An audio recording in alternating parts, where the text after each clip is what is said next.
Mgtow Millionaire Lesson 24 Tidbits on Starting Your Business.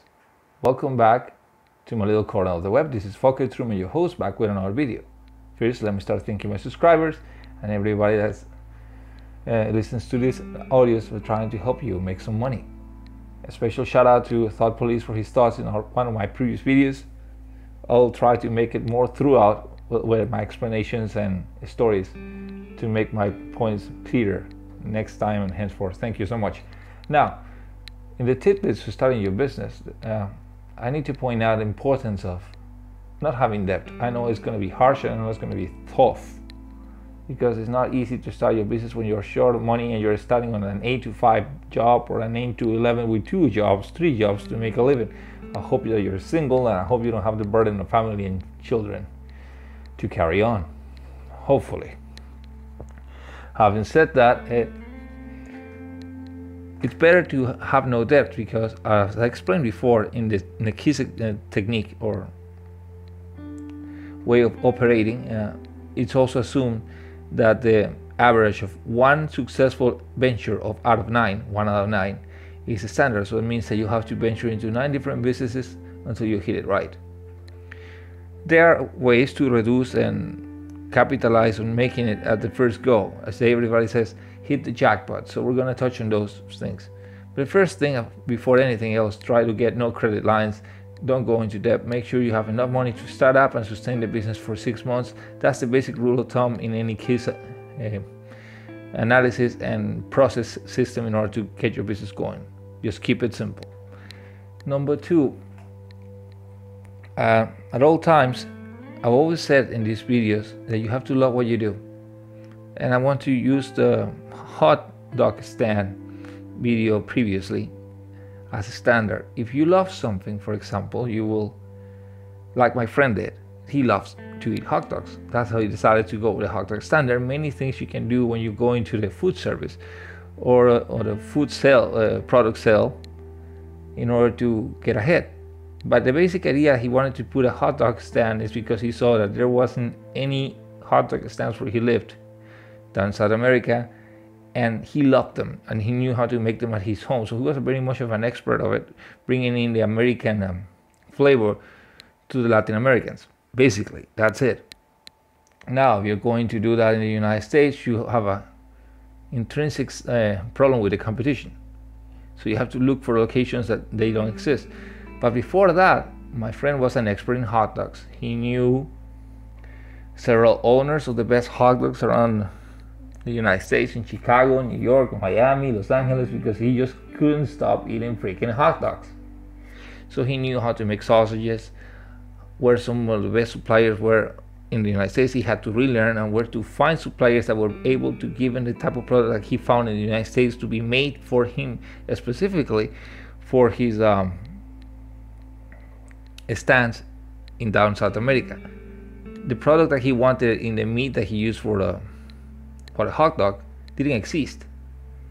It required a particular process of pulling the sausage together. So he didn't sell that type of sausage at the beginning. He had to sell for what the market was offering. But after a year of operations, he changed and got the product he wanted through a small farm he found. What I'm emphasizing with this, he knew his product inside and out. He loved it so much, and that's why he knew it. In my case, I love video games. So my investments when it comes to stocks deviate in 3 things basically. I go with stocks, bonds, or cryptocurrencies. I'm not doing so well in cryptocurrencies, but anyway, that's besides the point. But my expertise is video game companies because I love video games. I play video games so much. I played like 8,000 games. It's a crazy amount, especially on the bootlegs in South America. So I played many free games.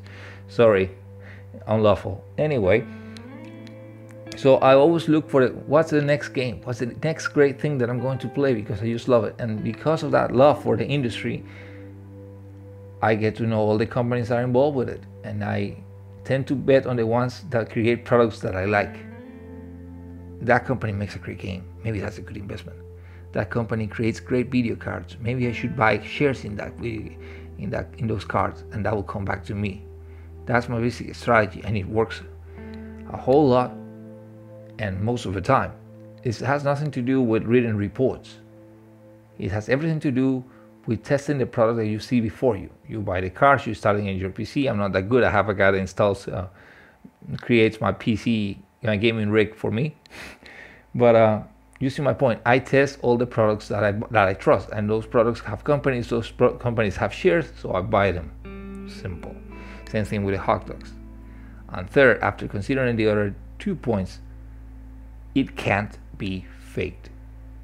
If you love something, as I said in the videos before, and just diving deeper, it comes out naturally. I can't stop playing video games. It's just part of me. It's part of my life. It might be dumb for some people. It might be a waste of time. Instead of watching TV and watching Game of Thrones, which I don't care for, I play a game. I like to read. I like to go exercising. I like to travel. But if you put me in a hobby in a moment or a TV in front of me, unless it's a concert from an artist I like, I'll play a video game. Screw the TV. A movie, it has to be something really, really cool. And please, no sci-fi for now. I'm like loaded with superhero movies. Anyway, sorry for that injection of my personal life. The important thing is that if you truly love them, and that's what truly love is, you understand things because your expertise comes out of your love for that thing, and you can't fake it, no matter how hard you try. That's why I keep saying that. So those are the 3 things. It can't be faked. So shoot for the thing that you love, and if you're gonna go for something that you think is possible, it's a good business, like my other friends which are rich, my mentor and my ex-boss, which are millionaires, and I'm trying to follow their footsteps nowadays. Hopefully I get to their stage soon, in a few years. You have to take in consideration location. Try to be the unique person that provides that service for you. In that one location where you have the chance to provide a service is too much of a hassle legally because of permits and everything else that goes with the municipalities in the sector, the mayors, the governors, etc. Look for another one, similar conditions. A small town America is very similar. The only thing that changes is the names of the people, but I don't know. Middle America is pretty much one big family, according to me. That's all I think about it. Anyway, those are the tidbits for today. Thank you so much for listening. Again, Thought Police, thank you so much for everything.